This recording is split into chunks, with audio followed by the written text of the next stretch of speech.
Olá, bom dia, seja muito bem-vindo. Nós estamos ao vivo, são 8 horas e 31 minutos pelo horário de Brasília. E a partir de agora, você fica por dentro das notícias do Brasil e do mundo desta terça-feira, dia 5 de julho. Vamos então aos destaques do dia.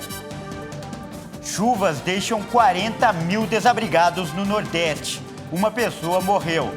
Brasileiro enfrenta dificuldade para pagar a conta de luz. Número de renegociações aumentou 51%. E você vai ver também. Polícia prende jovem de 22 anos acusado de ser o autor do ataque que matou 6 pessoas nos Estados Unidos. Tudo isso a partir de agora. E olha só, a chuva que castiga os estados do Nordeste desde o fim de semana causou a primeira morte em Alagoas. O governo federal, inclusive, prometeu ajuda aos desabrigados. As fortes chuvas castigam os estados de Alagoas, Rio Grande do Norte e Pernambuco desde o fim de semana. Em União dos Palmares, zona da Mata Alagoana, um homem morreu ao ser arrastado pelas águas do Riacho dos Macacos. Desde maio, quando os temporais e enchentes começaram a afetar o estado, já morreram 6 pessoas, contando com a vítima mais recente. A cidade de Murici foi uma das mais atingidas pelas chuvas. O vento e o volume de água foram tão fortes que derrubaram algumas casas. Cerca de 2.500 pessoas estão desalojadas ou desabrigadas só no município. O governo do estado de Alagoas decretou estado de emergência em mais de 15 municípios, somando um total de 50 cidades afetadas pelas chuvas desde maio. Segundo a Defesa Civil, há 40 mil pessoas desalojadas ou desabrigadas. E a população que está sofrendo com chuvas está sendo encaminhada para escolas, ginásios e prédios públicos. Em Natal, no Rio Grande do Norte, em 12 horas, choveu mais da metade do que era esperado para o mês de julho inteiro. A capital decretou calamidade pública e a Defesa Civil interditou 25 casas por causa do risco de desabamento. Uma das regiões mais prejudicadas foi o bairro Felipe Camarão, na zona oeste da cidade. No local, a força das águas cavou uma cratera e forçou a interrupção do tráfego de veículos em um trecho da BR-226. Ao menos uma dúzia de imóveis foi interditada no bairro. Já em Pernambuco, mais de 7 mil moradores tiveram que deixar suas casas e 15 municípios decretaram situação de emergência por causa dos temporais. Em Canhotinho, um helicóptero da Secretaria de Defesa Social resgatou pessoas ilhadas com um recém-nascido. Em Barreiras, o rio Carimã, que corta a cidade, transbordou. A maioria das casas na parte baixa do centro de Palmares está fechada e vazia. No estado, pelo menos 2 pessoas estão desaparecidas por causa dos alagamentos. E a gente muda de assunto agora e fala de economia. Com os seguidos aumentos nas tarifas, muitos consumidores têm encontrado dificuldade para pagar as contas de luz em dia. Prova disso é que neste ano foi registrado um aumento no número de renegociações. Média mensal de negociações de parcelamento de dívidas na conta de luz aumentou 51% este ano. Segundo a Enel Brasil, o dado mostra que os clientes têm buscado cada vez mais opções de parcelamento de dívidas. No caso de São Paulo, o índice chega a 77%. Os pedidos de parcelamento de dívidas antigas nas 4 distribuidoras do grupo, Rio de Janeiro, São Paulo, Goiás e Ceará, já haviam aumentado desde o início da pandemia de Covid-19. No período de janeiro a maio, a negociação passou de 84 mil em 2020 para 128 mil em 2021. E este ano chegou a 193 mil. Ao todo, entre janeiro de 2020 e maio deste ano, a Enel Brasil recebeu cerca de 4 milhões e 200 mil pedidos. Em São Paulo, o consumidor pode parcelar em até 12 vezes durante a campanha Enel Facilita, que será realizada entre os dias 16 e 23 de julho. E a tecnologia 5G deverá estrear amanhã no Brasil. Segundo a Anatel, Brasília será o primeiro lugar a receber a 5ª geração de internet móvel. Belo Horizonte, Porto Alegre e São Paulo serão as próximas cidades, mas ainda não há uma data definida, uma data exata. Pelas regras, todas as capitais terão que ter a nova rede até o fim de setembro. E ainda falando nesse assunto, a tecnologia 5G promete ser 20 vezes mais rápida e com uma eficiência energética até 90% superior do que o sistema atual. Para entender como esse serviço vai funcionar na prática, nós conversamos com o Carlos Paiva. Ele é especialista em tecnologia. Confira. E olha só, eu começo perguntando sobre esse modelo, sobre essa licitação que é a maior da história das telecomunicações no país. O que você achou desse modelo de licitação? Pela primeira vez na história, eu acho que nós tivemos aí o melhor modelo já feito de um leilão de frequência no Brasil.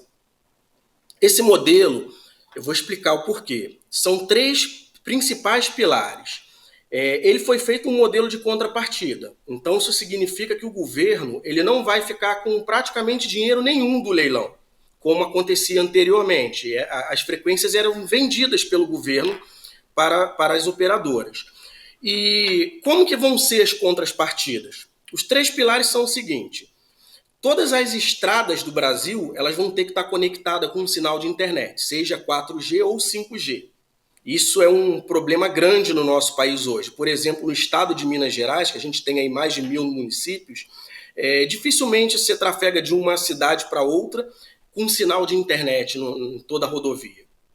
O segundo pilar são as escolas. 100% das escolas no Brasil, as escolas públicas, né, elas vão ter que ser conectadas à internet. Então, nas áreas remotas, nas cidades onde as escolas ainda não têm acesso à internet, isso vai acontecer, porque as operadoras serão obrigadas a fazer esse atendimento. E o terceiro pilar são justamente as áreas remotas do país, onde a gente não tem nem o 3G e nem o 4G, que vão ganhar essas tecnologias. Então, as operadoras elas são obrigadas a, pelo menos, atender com 3 e 4G nas regiões remotas do Brasil, como a Amazônia, Acre, Manaus, aquelas regiões que realmente as pessoas não têm acesso à internet móvel. E olha, as operadoras de telecomunicações que vencerem o leilão da Anatel devem atender os municípios com população acima de 100 mil habitantes até julho de 2027. Atendimento com qualidade em todo o Brasil, isso é que nós esperamos. E, aliás, você pode acompanhar essa entrevista que a gente acabou de mostrar um trecho na íntegra com o especialista no nosso canal no YouTube, na edição de sábado, dia 2 de julho.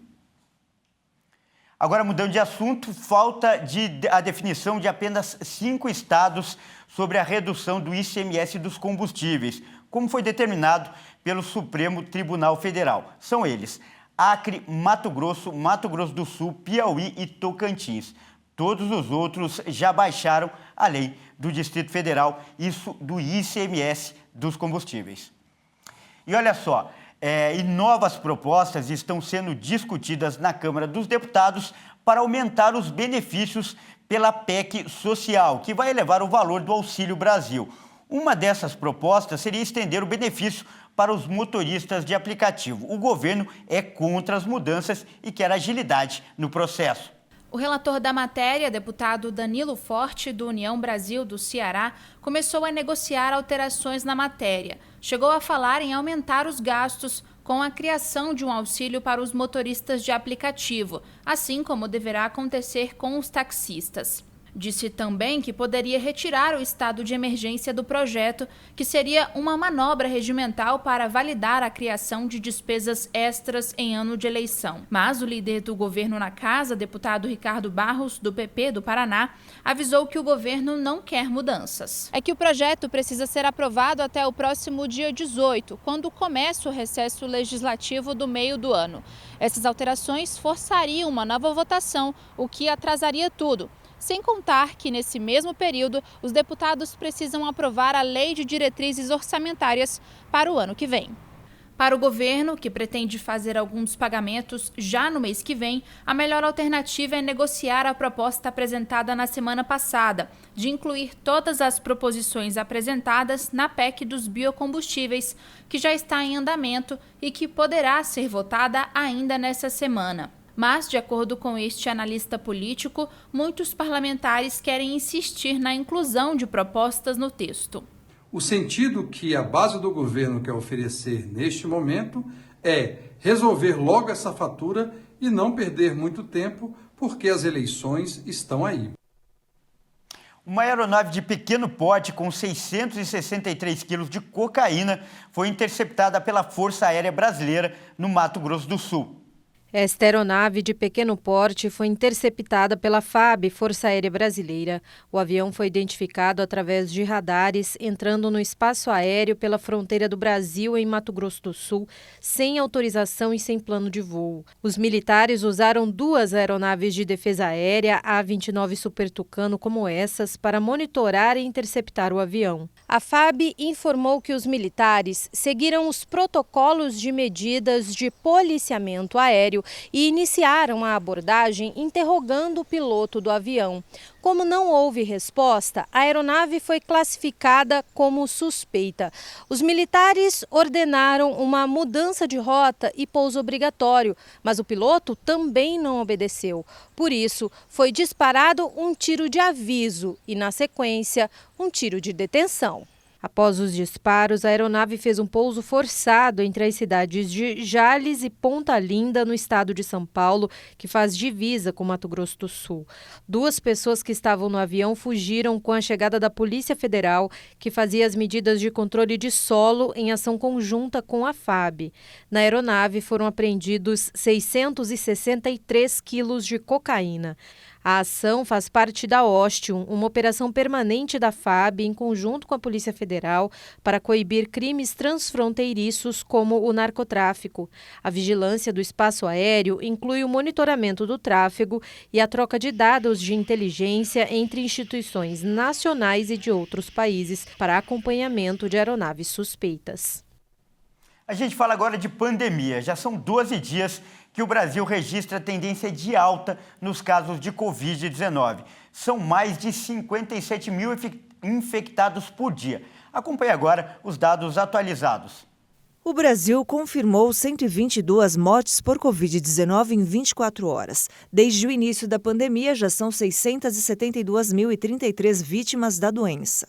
Em um dia, foram registrados 45.501 novos casos de Covid-19. Ao todo, já são 32.535.923 diagnósticos confirmados. Com tendência de alta e variação de 53% em relação a 2 semanas, a média móvel de mortes chegou a 214 vítimas diárias. Já a média de casos na última semana foi de 57.944 registros por dia. Esses dados mostraram uma tendência de alta com variação de 58% em relação a 2 semanas. De acordo com o Ministério da Saúde, o estado do Mato Grosso do Sul não atualizou os dados. E agora vamos falar de vacinação contra a Covid, já que o Brasil tem mais de 456.903.000 doses aplicadas. Vamos entender melhor o avanço olhando o nosso vacinômetro. Como sempre, os dados são do Ministério da Saúde e das Secretarias Estaduais da Saúde, dados oficiais.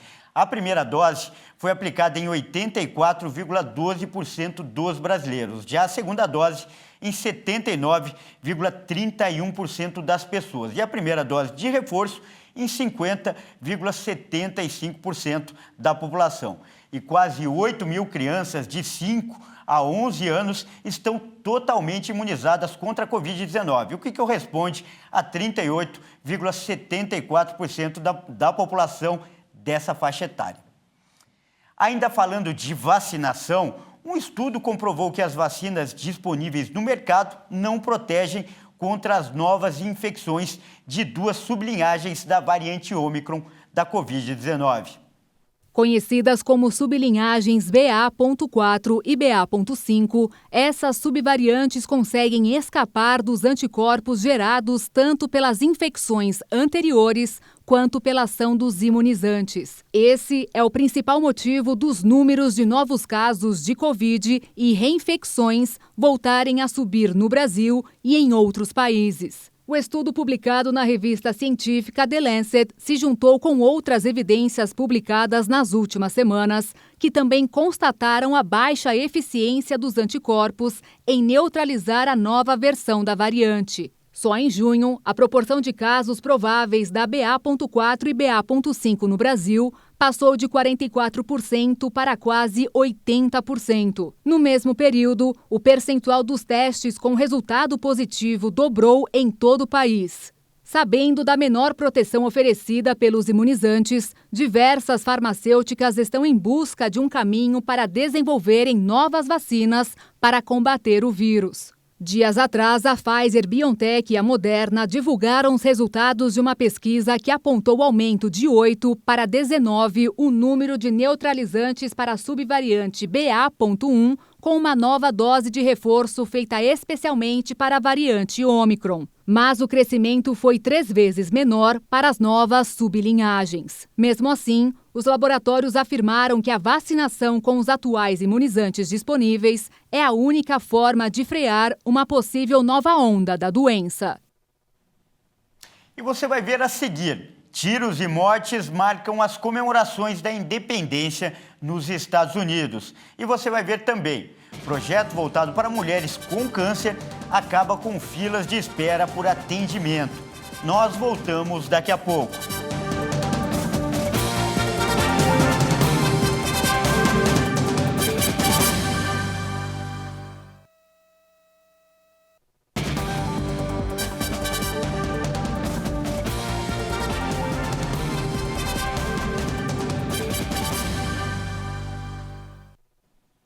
Mais uma vez, seja muito bem-vindo. Nós estamos de volta e ao vivo. São 8 horas e 50 minutos pelo horário de Brasília e a gente volta com uma notícia que chocou o mundo nesta segunda-feira.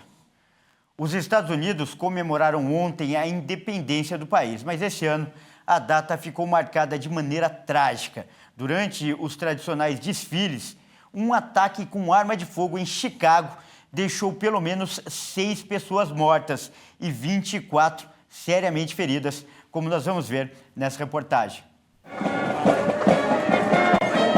O tradicional feriado de 4 de julho nos Estados Unidos carrega uma importância significativa à população norte-americana. Nesse dia, em 1781, após muita batalha, o país se tornou independente. Para comemorar, anualmente, os estadunidenses fazem festas nas ruas, com direito a desfiles e shows de fogos de artifícios por todo o país. Porém, o 4 de julho de 2022 ficará marcado de maneira assustadora para a população de Chicago. Durante um desfile de rua organizado pelos moradores do subúrbio de Highland Park, por volta das 10h15 da manhã do horário local, um homem transformou uma demonstração cívica de patriotismo em uma cena de pânico. Segundo informações, o autor dos disparos tem 22 anos e se chama Robert Bob E. Cremo. As autoridades afirmaram que os tiros foram realizados de um telhado, ao que parecia ser um ataque planejado. No final da tarde, a polícia vasculhou o local em busca de um suspeito e encontrou um rifle utilizado pelo atirador. Neste vídeo, mostra o momento em que os disparos são dados em direção às pessoas que estavam no desfile.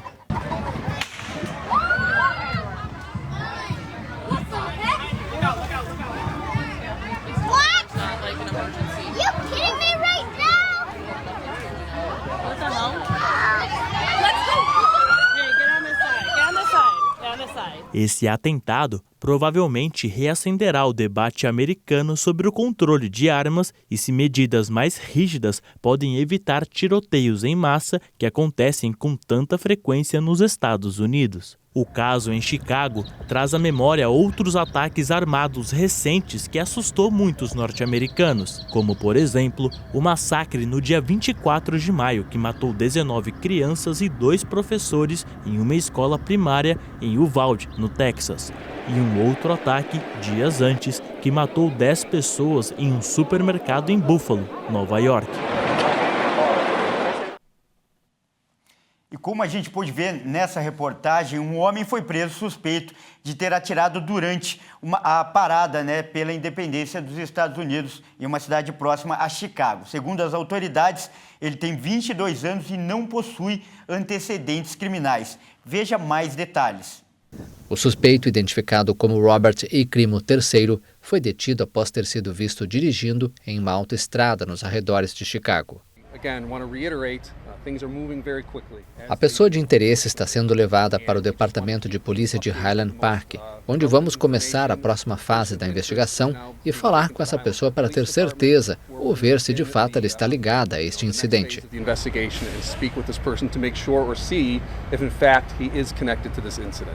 O ataque deixou pelo menos 6 mortos e 24 feridos. As celebrações do 4 de julho foram suspensas tanto em Highland Park, onde ocorreu o ataque, como em várias cidades da região. Uma testemunha disse ter visto um único atirador armado com um fuzil. E a Argentina tem uma nova ministra da Economia e a missão dela não será nada fácil. Silvina Batax assume o cargo em um país cheio de incertezas. A inflação no país é uma das mais altas do mundo. Além disso, a Argentina tem de cumprir metas duras no âmbito de um acordo com o Fundo Monetário Internacional. Estamos convencidos de que o rumo da Argentina tem que ver. Estamos convencidos de que o rumo da Argentina tem a ver com a gestão fiscal de nossas contas, conseguir o programa econômico que o presidente veio marcando e com conseguir que a Argentina tenha mais exportações e revalorizar nossa moeda. Mais exportações e revalorizar nossa moeda. A breve mensagem da ministra foi destinada a tranquilizar os mercados diante dos questionamentos gerados por sua nomeação. Nesta segunda-feira, a moeda argentina sofreu forte desvalorização no mercado informal, passando de uma paridade de 239 pesos por dólar no fechamento de sexta-feira para 260 no final do dia desta segunda-feira. A nova ministra tem o desafio de definir os instrumentos com os quais vai enfrentar o déficit fiscal, a escassez de divisas e a alta dos preços. E olha, um projeto foi criado em Campo Grande, capital do Mato Grosso do Sul, para atender mulheres com câncer. E em pouco mais de 6 meses de funcionamento, a Casa Rosa, como é chamada, já atendeu quase 2.500 mulheres. E o melhor de tudo, zerou a fila de espera por consultas com especialistas. Vamos ver nessa reportagem. Maria Luzia tem nódulos nos seios desde os 16 anos. Hoje, aos 49, procura não descuidar dos exames de rotina indicados para a saúde da mulher. Fez um check-up e está tudo certo. O melhor de tudo foi conseguir consulta e exames sem ter que esperar muito tempo na fila do SUS, graças ao projeto Casa Rosa. Estava, na fila há quase 2 anos. Aqui você é atendida, não tem meses para esperar, é dia. Então, ou no mesmo dia. O projeto foi criado em novembro do ano passado com a proposta de ser um ambulatório de consulta integrada para que a mulher consiga realizar tudo no mesmo lugar. Desde que foi implantado, em parceria com a maternidade Cândido Mariano, conseguiu atender a demanda represada para a especialidade no SUS de Campo Grande e de mais 34 cidades próximas à capital. Para isso, são realizadas 320 consultas por mês. O câncer de mama é o que mais atinge mulheres no Brasil. De acordo com o Instituto do Câncer, a estimativa é que 850 novos casos sejam registrados em Mato Grosso do Sul em 2022. Os atendimentos realizados aqui foram diagnosticados 38 casos de câncer de mama. Criado pelo médico Vitor Rocha, especialista na área e com experiência em gestão, o projeto ganhou destaque nacional com publicação no Boletim da Sociedade Brasileira de Mastologia. Tem um termo de cooperação entre o médico, Dr. Vitor Rocha, e a maternidade Cândido Mariano, na qual eles disponibilizam todos os meios, o consultório, a recepção, os exames, ultrassom, mamografia, biópsia, os profissionais necessários para esse projeto. E eu entro com uma contrapartida para o atendimento ambulatorial dessas pacientes em mastologia. E se for preciso também tratamento cirúrgico, também a gente pode utilizar o centro cirúrgico, até a internação, caso necessário. É tudo mais rápido, Não precisa ficar esperando meses e quando eu saio daqui da consulta, eu já saio com o retorno marcado novamente. Para ser atendida, a mulher precisa ir até uma unidade de saúde e solicitar encaminhamento para o ambulatório da Casa Rosa. As consultas são realizadas nas tardes de quinta e sexta-feira. Bom, e que mais cidades sigam esse bom exemplo. E essa edição fica por aqui. Eu agradeço demais pela sua companhia e convido a continuar ligado em nossa programação, porque às 10 horas eu volto com mais notícias para você. Até mais!